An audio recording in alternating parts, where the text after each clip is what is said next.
अस्सलाम वालेकुम। अच्छा, आज मुझे 2-3 चक्कर लगाने पड़े और अभी जाते हुए गवर्नमेंट स्कूल में छुट्टी हुई थी। बच्चे कुछ पैदल जा रहे थे तो मैं 2-3 बच्चों को मैंने बिठा लिया अपने साथ। उनमें से एक बच्चा बड़ा तेज़ था, थोड़ी देर बाद जाके कहने लगा कि सर जी एसी नहीं जी है गड्डी च। मैंने एसी ऑन किया और मुझे उसी वक़्त ख़्याल आया कि देखें कुछ दिन पहले ही बहुत ठंड थी, बल्कि हीटर चलाना पड़ता था गाड़ी में भी, और अब एसी के बगैर गुजारा नहीं है। तो मौसम एकदम तब्दील हो गया है। तो सोचने की बात तो ये है कि हम ऐसे समझ रहे होंगे कि पहले बड़ा अच्छा मौसम था, बड़ा फ़ायदेमंद था, बड़ा हमारे मुवाफ़िक था, और अब गर्मी आ गई है।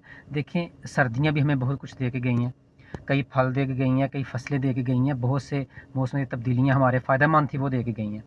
इसी तरह ये गर्मी आई है तो गर्मी में ने भी हमें बहुत कुछ देना है, बहुत कुछ हमें फ़ायदेमंद चीज़ें, फ्रूट्स और सब्ज़ियाँ और फसलें देनी हैं, और बहुत सी तब्दीलियाँ हमारे पास आएँगी और वो भी चली जाएँगी।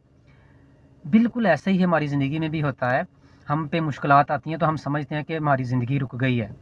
हम समझते हैं कि अब ज़िंदगी गुज़ारना मुश्किल हो गया है। हम बड़े इरिटेट हो जाते हैं, हम बड़े बेचैन हो जाते हैं।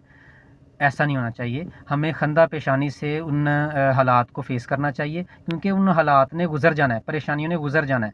वो हमें कुछ दे के जाएँगी, वो हमें कुछ सिखा के जाएँगी, वो हमें वो दे के जाएँगी जिनकी हमें ज़रूरत थी।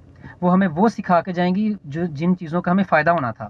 तो इसलिए हालात को फ़ेस करना चाहिए, उनसे भागना नहीं चाहिए। Thank you very much.